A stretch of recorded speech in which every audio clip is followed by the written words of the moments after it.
Ahoy, and welcome in to another exciting episode of Not Allowed to Die, your podcast about mental health, where I, Dan Magler, social worker and life enthusiast, answer your questions about mental health. And alongside me, as always, is Mariska, the three-tooth Patterdale Terrier. And Mariska is resting comfortably today. It was a little hotter than we expected, so we went out for our walk just before the podcast. A lot of tongue lolling.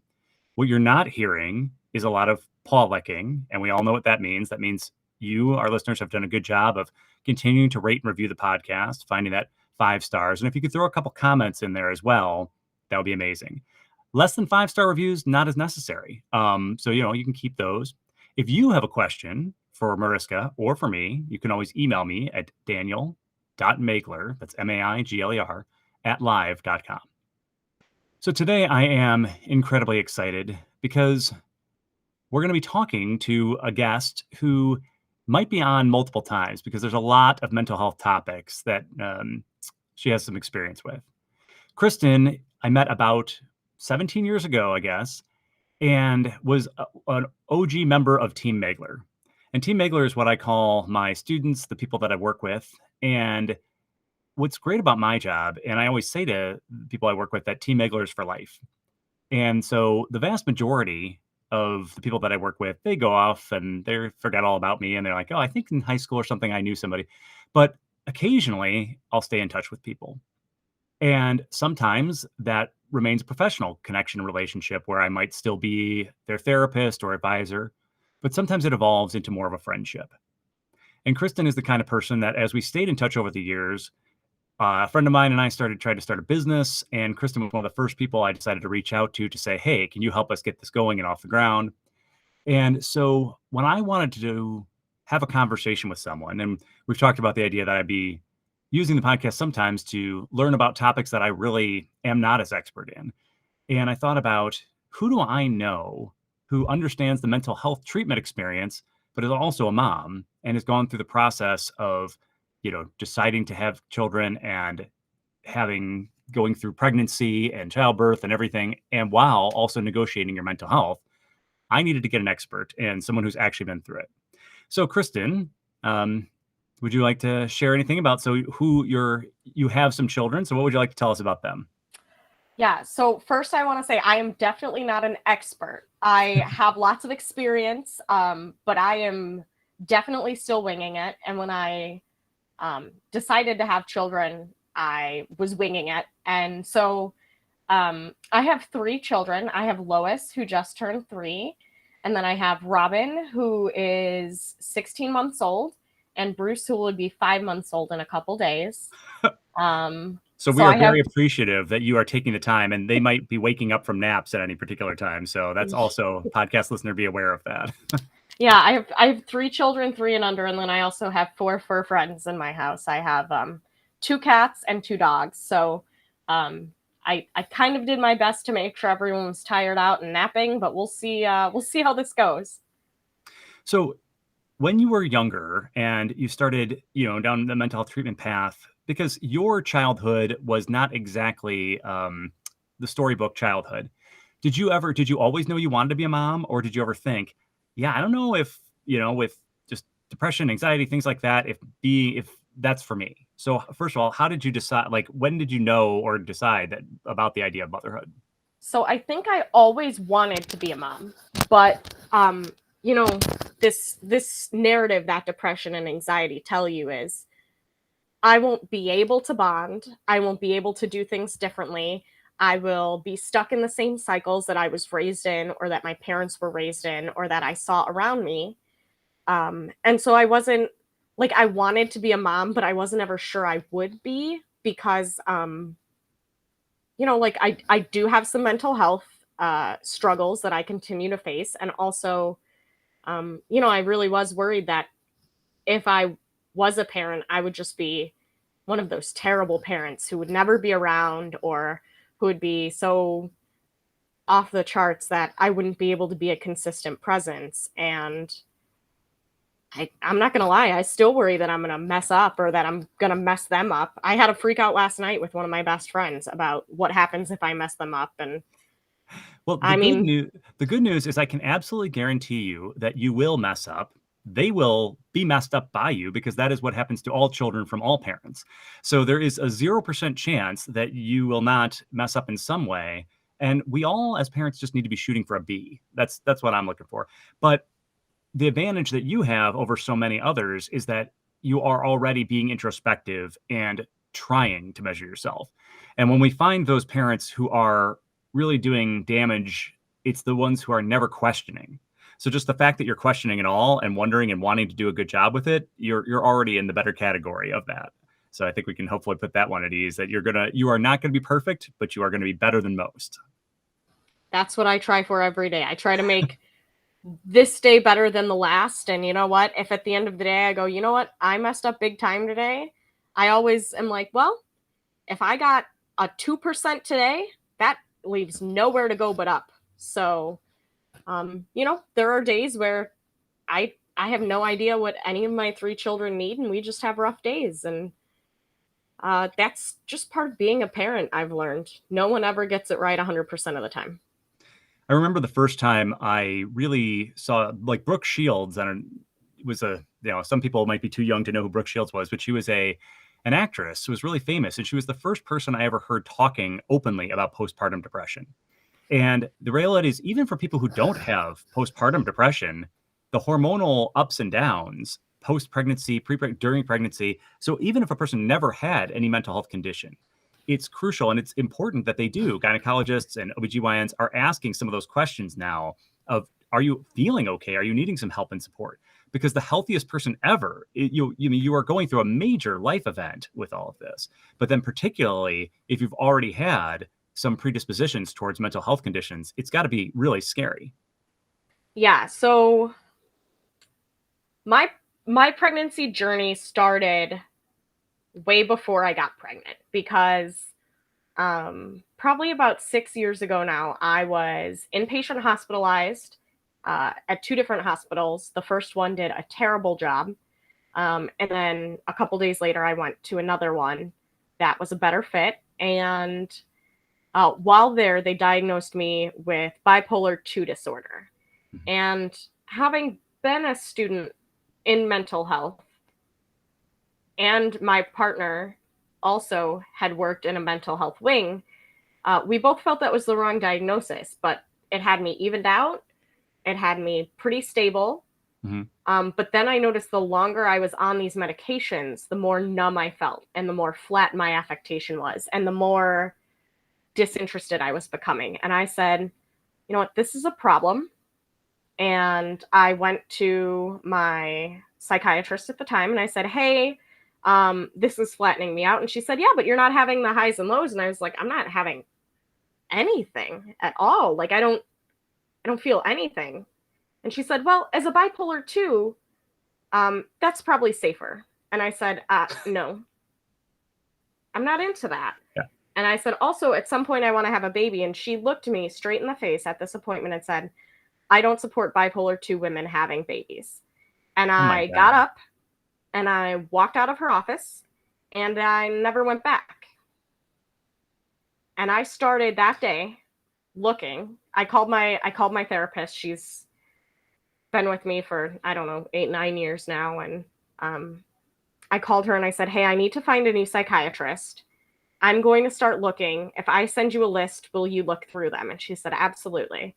And I did very detailed, intensive research of every psychiatrist in the area of Chicago, so within a 2-hour radius, who was accepting new patients, who dealt with treating women who had been diagnosed with PTSD and bipolar disorder, and also who had anxiety and depression.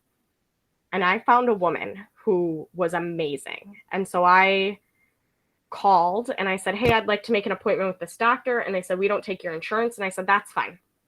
I will self-pay. This is the doctor I want to see. And then when I got on my husband's insurance, she was in fact covered. So that was great. And this doctor, we went through the whole history. We took 3 or 4 different sessions, which is pretty atypical in my experience with psychiatrists. She took 3 or 4 1-hour sessions to like get my whole history, listen to my whole story, all of my diagnoses, my entire history of medications, treatments, talk therapies, hospitalizations. And she said, you know what? I think you're 100% right. I don't think you're bipolar. I think I think you may have had a trauma response to coming out of a surgery and your body didn't know how to heal and you freaked out a little. But I think we can get you off of these medications and see what your new normal is. When it's so important that, people would think, oh my gosh, I had to do 4 sessions with this person, but that's actually a really good sign where we know we're not dealing with too many psychiatrists are really spending only about 15 minutes with a patient. And then they're just deciding, oh, I know what you are. I know what this is.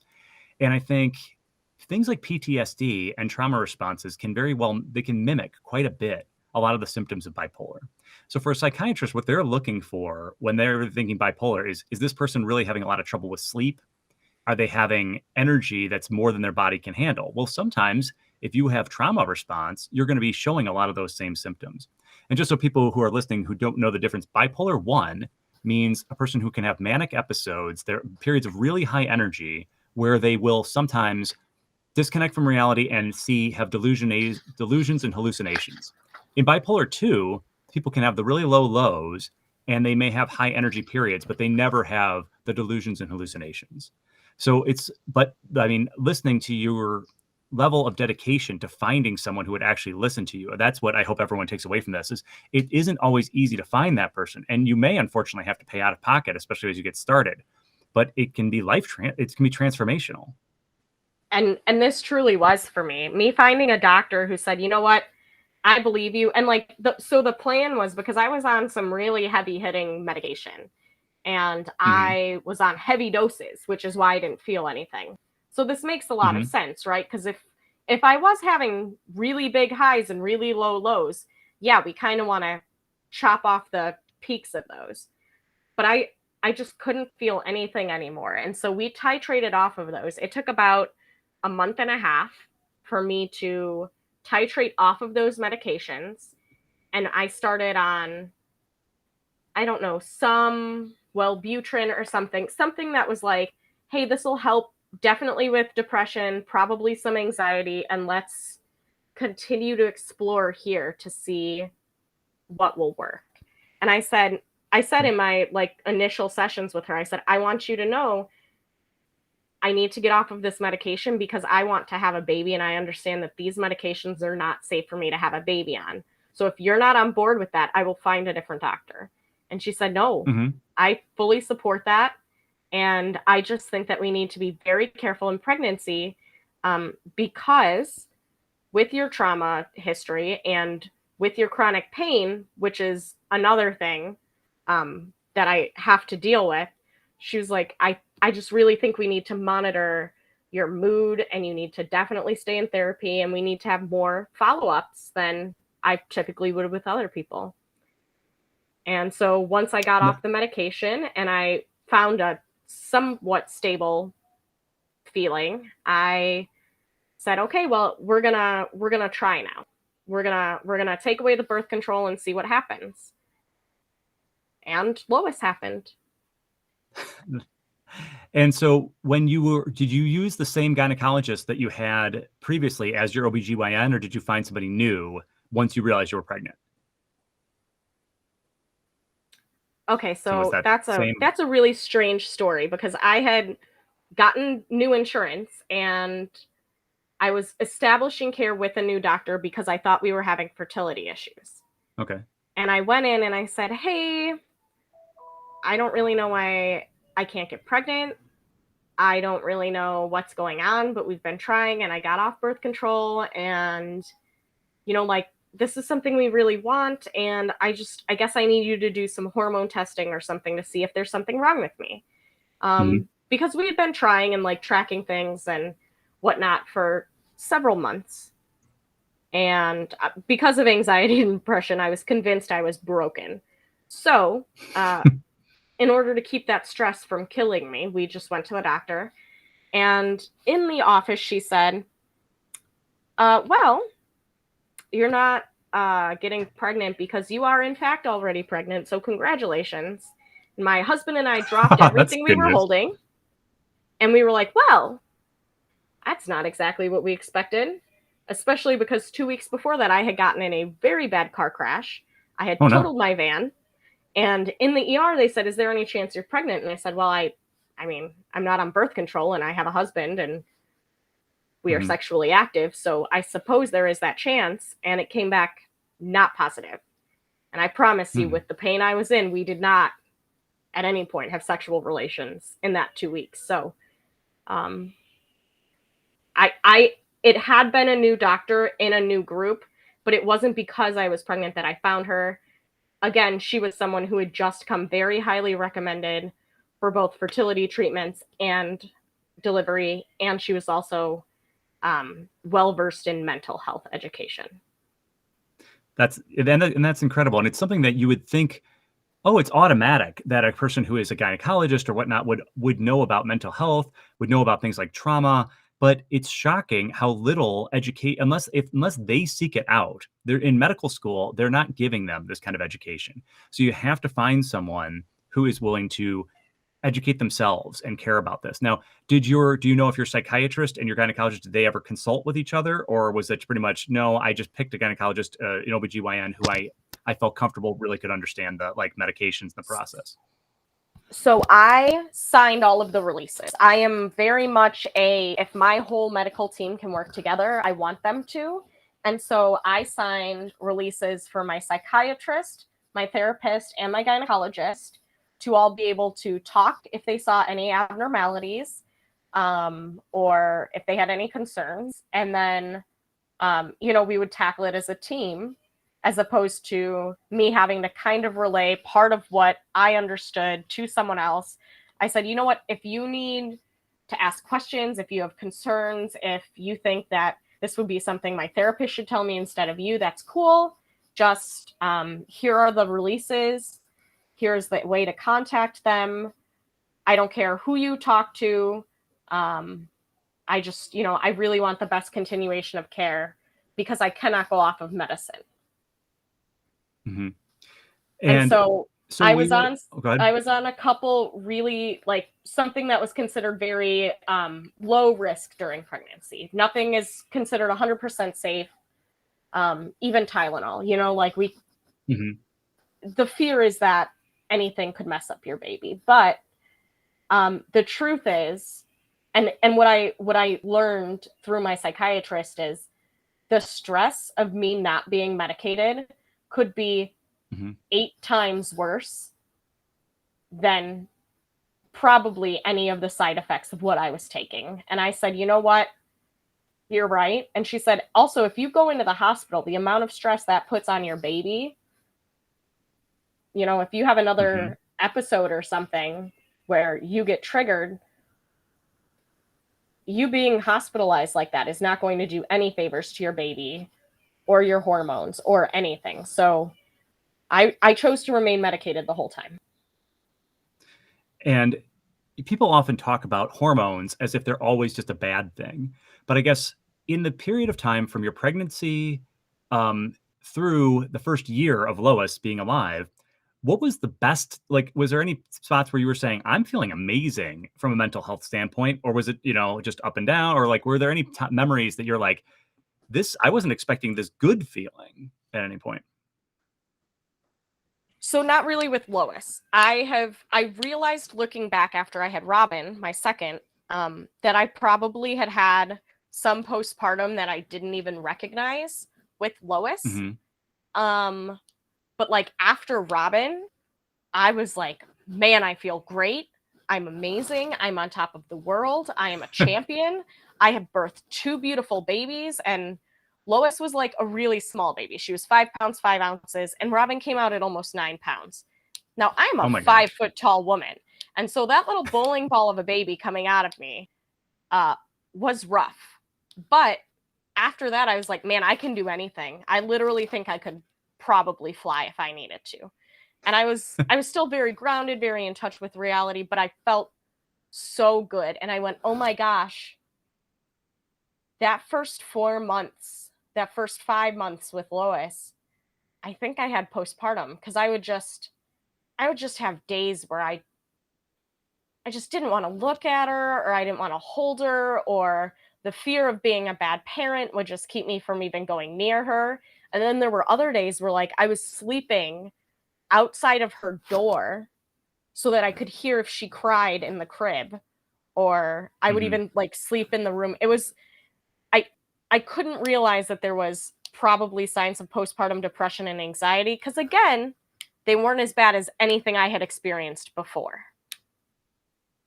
So again, there were struggles, but they compared to the other struggles that you'd had in your life, it was not out of bounds from that. How about like throughout the process, you said you were still sticking with your therapist and were you guys communicating pretty regularly?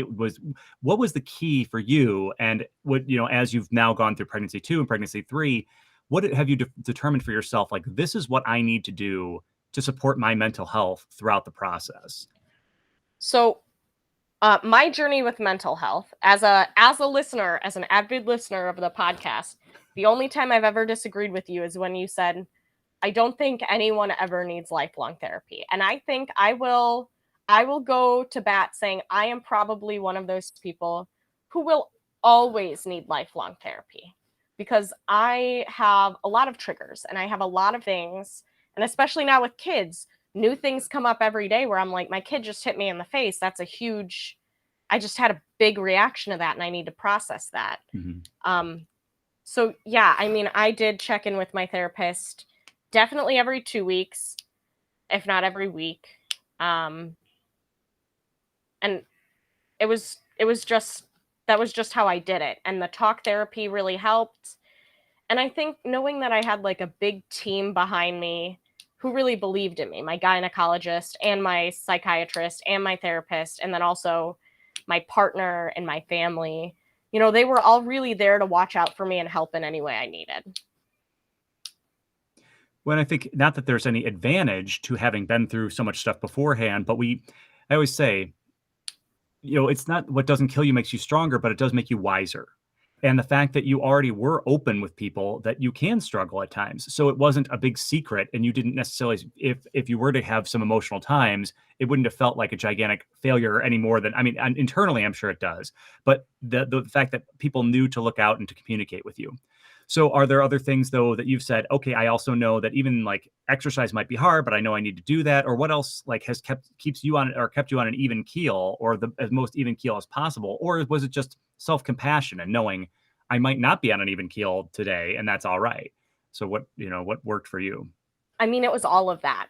Um, I have found that my diet significantly uh, impacts how I feel. And when I say diet, I don't mean like I only eat carrots and celery, blah, blah, blah, blah, blah. I mean any nutrients that I consume, and even any things that I consume that don't have nutrients. If I Hmm. have a day or a week where I drink a lot of beer or a lot of wine or a lot of sugary drinks like Coke, or I don't get enough water a couple days in a row or enough sleep, like those are all things I've noticed really affect my mental health. I need 7 to 8 hours of sleep every night. I can function off of 5, but if I do that 2 days in a row, the third day is horrendous. Watch out, you don't want to be Hmm. around me. It doesn't matter what I took. I'm just really cranky. So, that's definitely one of them. And exercise was the other one. So I've had eating disorders in the past, and I knew that the change in my body would really affect me. And so I made sure that I at least knew that I was still strong and capable, and that even though my body was changing, it was because my body was also becoming strong and capable to grow a human. And so I knew that my body was changing, but my body was changing in the same way that my body changed when I started eating again. It was Hmm. it was looking different because it was being healthy. It was being a healthy body. When I've talked to one of my clients who she's currently struggling with an eating disorder, but she's hopeful. She really wants to be a mom. And she's saying, I think I'm going to be okay because I'm so excited about I know my body will be changing, but it's going to be doing this incredible thing. And I might be able to give myself some more self love and self compassion because I'm so proud of what my body's able to do. I'm guessing there are days when you can do that and tell yourself that, and there's days when that doesn't feel like a good enough answer to you. Is that how it feels now? Definitely postpartum, it is very hard some days to look in the mirror. Um, I mean, I had 3 babies in 3 years. My body is never going to look the way it did in high school and college. It might get back to my pre-pregnancy normal. Mhm. But I will probably always have a little bit of a saggy tummy. I will probably always have stretch marks. But the cool thing is, like, I've decided if that's the case, then I'm just going to wear it proudly. Because you know what? For a long time, I had convinced myself I would not be able to bond with babies. I would not be able to have babies. And I did something that not many people are crazy enough to do. And I had 3 kids in 3 years. So, you know what? Yeah, my body looks a little different. And most days, I tell myself that my youngest baby is not even 5 months old yet. And I need to be kind. Some days it Absolutely. doesn't work. And some days, like I just don't look in the mirror and it's okay.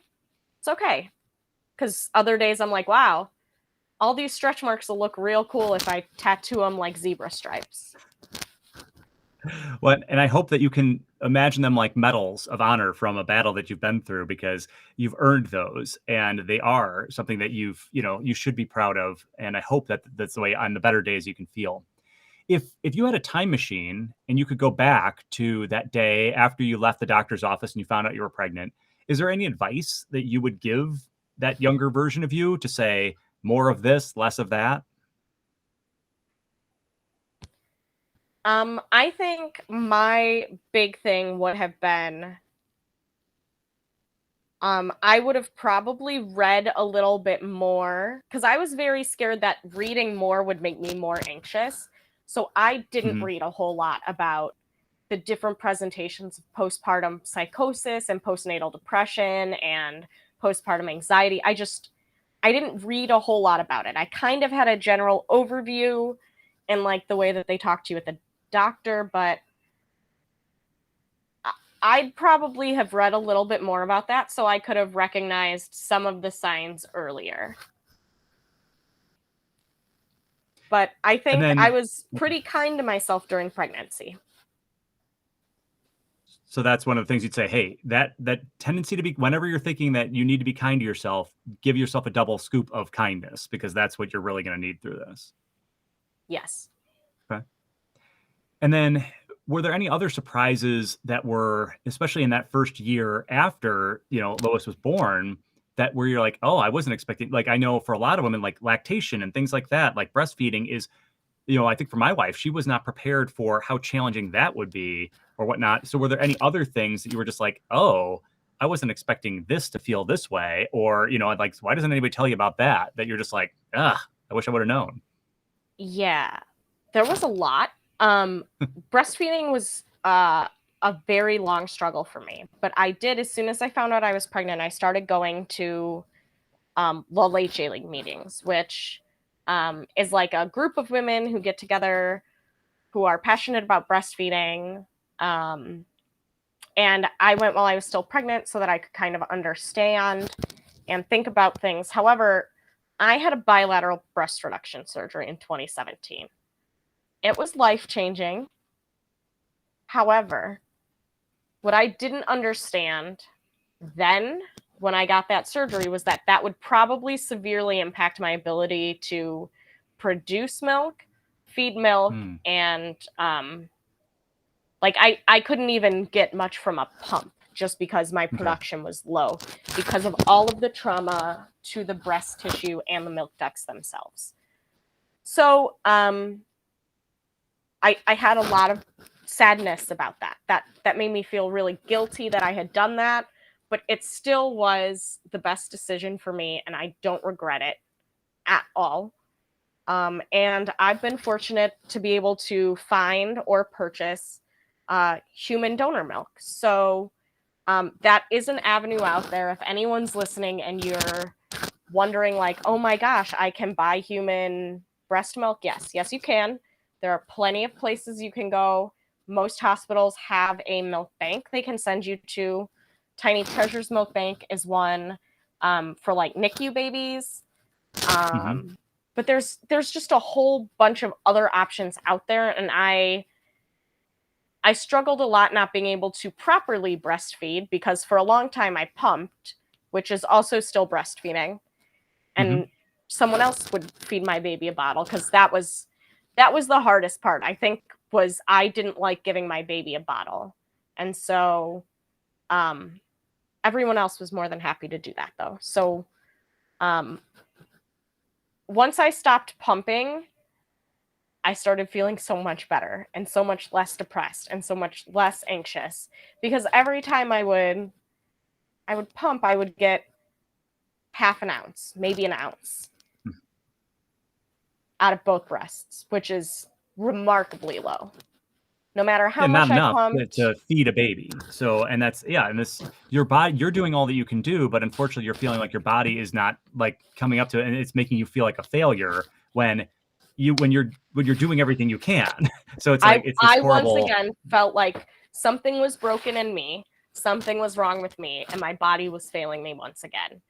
And that was something I worked through in therapy. And um, when I went back to the gym again, lo and behold, my body wasn't failing. My body was ready. Mhm. It was ready to bounce back. It was ready to thrive. It just didn't do the one thing so well. And you know what? That's okay because there are plenty of people who make way more milk than they ever need. Mhm. And they're happy to donate it or sell it to you. Or, like a few times I would be over at my friends' houses and like my kids would feed off of other people. And I was like, I have no problem with this. This is natural. It's a natural occurring thing. Right, And it's so it's way I more natural than giving a child cow's milk, or wet absolutely, nursing has been, since the dawn of time. It's something that's been done, for all throughout humanity because from the dawn of time, there've always been women who naturally breastfeeding wasn't the easiest thing for them, so someone else in their village or their group would do that. But again, it's something that I found has been just not talked about anywhere near enough, and the degree to which that can impact people's confidence and feeling of like bond with their baby. Again, I just don't hear enough people talking about that. there are plenty of other ways to bond with your baby if you are not able to directly breastfeed your baby. And Hmm. someone else, if you choose to go with a wet nurse or if you choose to use someone else's milk, that baby doesn't create a bond to them. Okay. Like Hmm. that would be like saying I have a bond to my oven. I mean, I like my Hmm. oven, but it doesn't poof make me food without me putting food in it. Like my oven's cool, but it's the food that I like. It's the person giving me the food. I like it.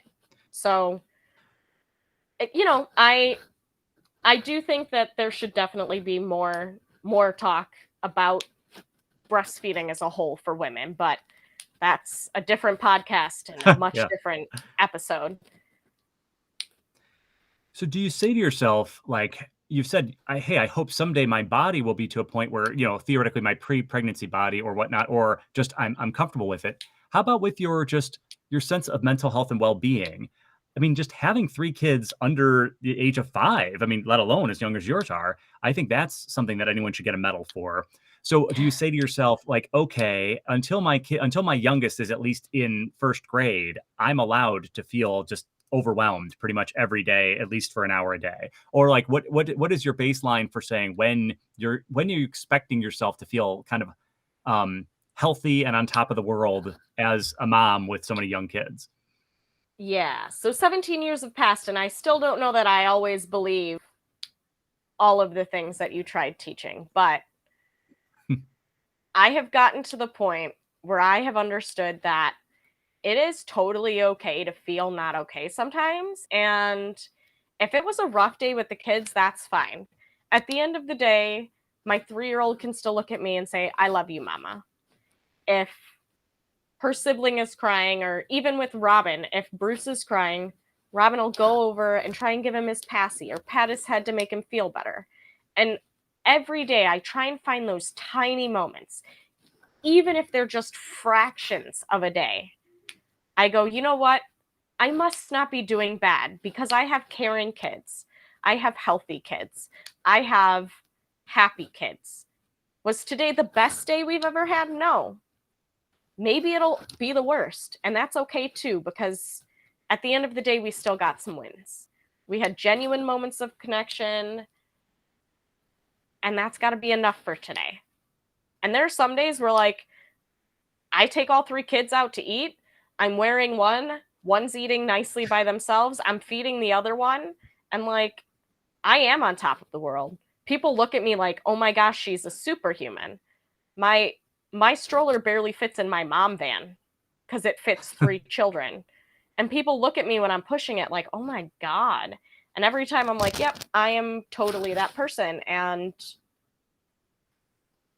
I think there will always be moments of overwhelm. And I've told myself pretty much exactly what you said. First grade, I'll probably still be overwhelmed at that point too, but I try to always remind myself and my other mom friends. I'm lucky to have a group of mom friends who all have similarly aged kids.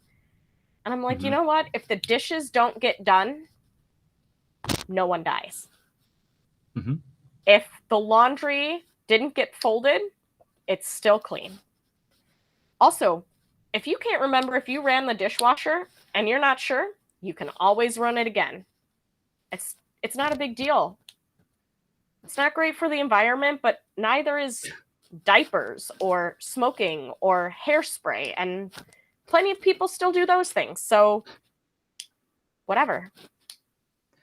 So if you were giving a message to someone who was saying like, okay, I don't know, like they're in their early 20s and they're thinking, I don't know if I can, like, what is there any person you would say, okay, here's when you definitely shouldn't, like, here's how you know if you're not mentally healthy enough to start pregnancy? What would you say to somebody about that? Like, or when they shouldn't, or would you say, hey, no, if you want to, you can do it?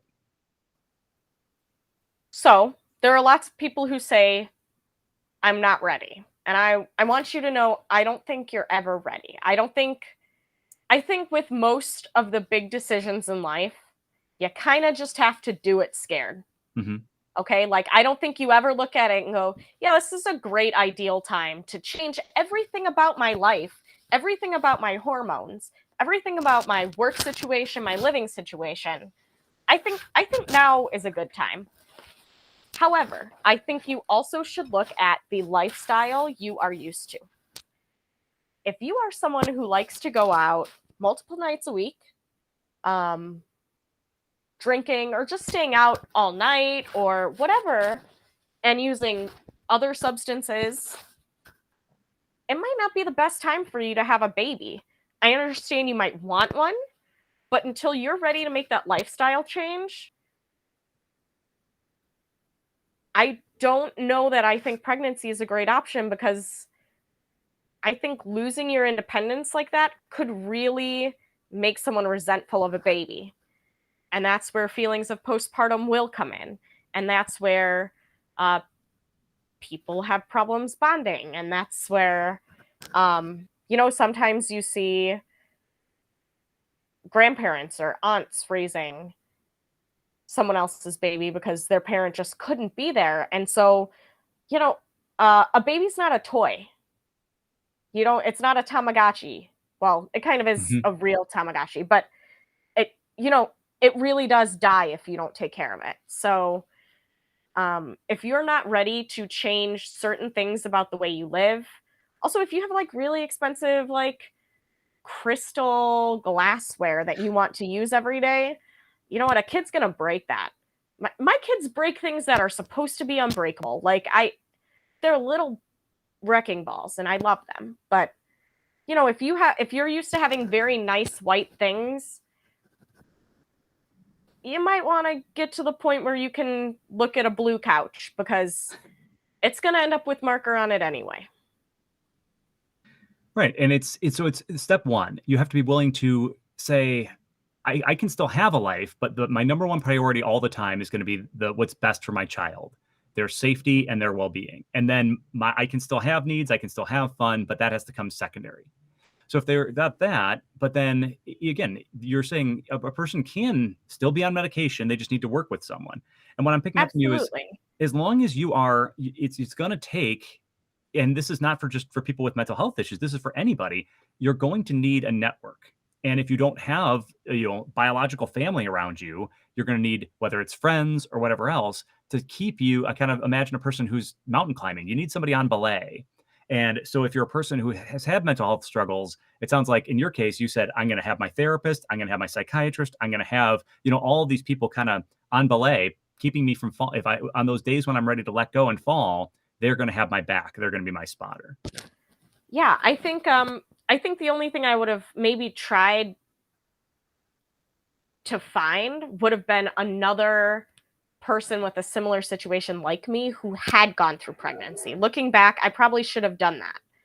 Luckily, I've been able to be that for a lot of my friends who saw me do it and went, "Oh my God, I think I can do that." Because they were like, maybe I'm too effed up. Maybe I'm too broken. Maybe I'm too effed up. Maybe my history of using drugs or my history of being hospitalized or my lack of a good relationship with my parents, like maybe that means I shouldn't be a parent. And then they looked at me and they did it. They saw I did it and they were like, you know what? I think I can do it. Can you tell me how you did it? Can you help me? And so I was happy to be there for them. So I think, in building a network, and you've talked about logical family not being, or biological family not always being the same as your logical family. And, it's okay to include whoever you want in your pregnancy. And it's also fine to not include anyone as long as you have a good enough network between you and your partner. So Mm-hmm. I think just find what will feel supportive enough for you and go with it. Yeah, because I think you made such a perfect point of, for myself, every time on my high school graduation day, I didn't necessarily feel ready. When I went to college, I didn't necessarily feel ready. On my wedding day, I didn't feel ready.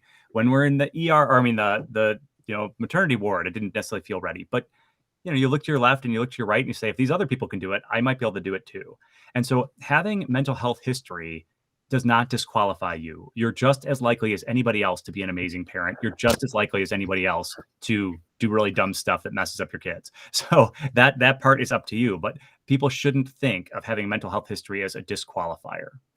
I I think it should be a qualifier, actually. I think most people I know who have gone through any amount of mental health struggles have a gratuitous amount of compassion.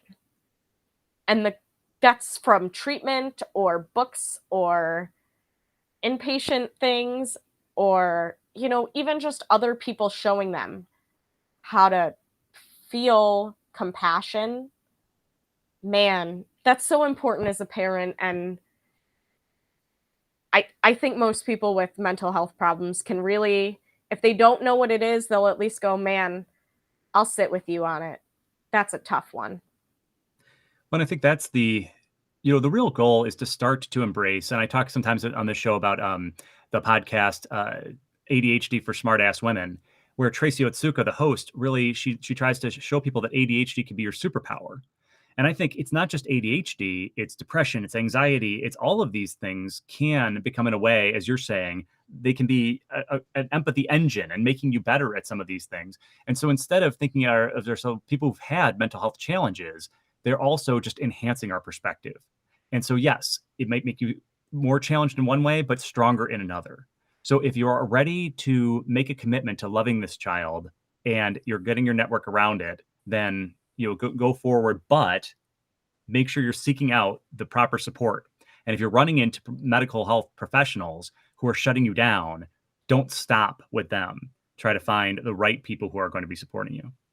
Absolutely. Your medical team, um, they are your doctors. And you can at any time leave that group, leave that OBGYN, that situation, and find someone else who is willing to listen to you and who wants to see you succeed. If you feel that your opinions are not being heard throughout your pregnancy or even in your care with your children, I've heard of pediatricians just giving horrible and downright wrong advice. And, if you feel that inclination, A second opinion is never a problem. Mhm. Well, thank you so much for, sharing your story and experience with me. And I do have a feeling that we're going to find other topics to talk about as time goes on. If any of you are listening have questions for Kristen, please, you can get in touch with her through me. Or is there any other place that you would encourage people to go, whether to find out information about pregnancy or to reach out to things that you're interested in? I'm sure you've said this on the podcast before, but like the NAMI website Mhm. is great. Okay. And I think you should, if your question is your provider qualified, you can always ask them that. Mhm. You can always say, hey, here's my situation. Have you had someone like me before? Have you dealt with someone who has severe chronic pain or a history of this? And if they say no, maybe don't disqualify them, but maybe say, okay, well, has someone in your practice? Do you have a colleague you can work with to figure this out? And that's totally fair too. But yeah, I think the NAMI website is just phenomenal. That's Well, and as they say, and again, another podcast I'll reference, My Favorite Murder, fuck Yep. politeness. So stop. Don't worry that you're going to offend your mental health or your doctors, because this is about your health. So many people are afraid to upset them or make them nervous by asking questions, but that's such an important thing. And don't worry less about being polite and worry more about getting the treatment that you and your future child deserve. Well, Yes. thank you so much for coming on. And I think we will do this again before too long. For all the rest of Uh, you listening, remember, if you have a question, reach out to Mariska and I at daniel.magler@live.com and do whatever it takes to get you through this world. Just remember, you are not allowed to die.